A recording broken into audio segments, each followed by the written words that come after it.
in the state to be able to help. They're under-resourced counties, and we stand by ready to help them be able to get that done. Governor, along those lines, already this morning we've seen a number of predatory refuse removal crews that are already roaming the streets and telling people they need money to clear the roads.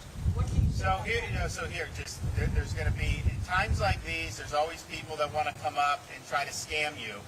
Just be very weary of what people are telling you right now. There are going to be crews to clear the roads. Certainly the public roads, are going to be done. You get into private debris removal, it becomes a little bit trickier in terms of what is reimbursed and this and that. But certainly on the right-of-ways, that is going to be taken care of, and it's public right-of-way. That's kind of the core mission for debris removal. Governor, you noted no fatalities reported yet.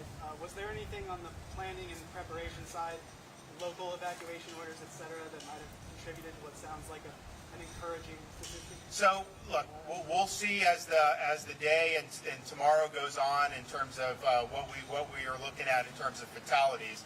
Well, I can tell you with Hurricane Ian, as soon as that storm hit, within an hour after it hitting, there were frantic phone calls to 911 locally there of people that were literally drowning in their house. And it was something that you just, and when I was talking to the sheriff, I remember talking to the sheriff down in Lee County on the phone, just the feeling of dread that those phone calls represented, you knew that there was going to be a lot of problems.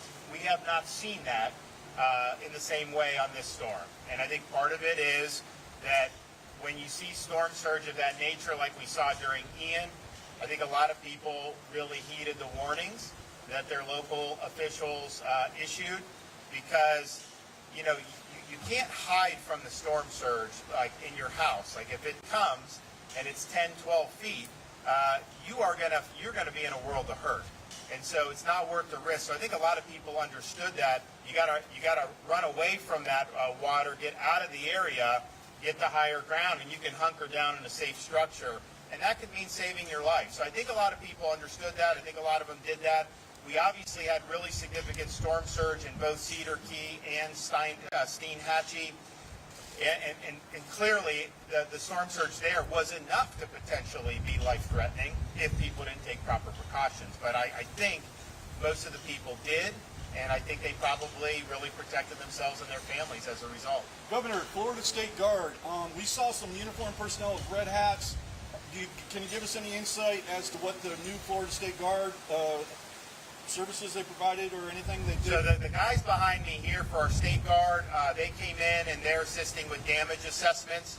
And that obviously is important information to be able to get back to the state so that we know what we need to do from a transportation perspective, from a fish and wildlife perspective, anything in terms of what needs to be done. So they've done a good job.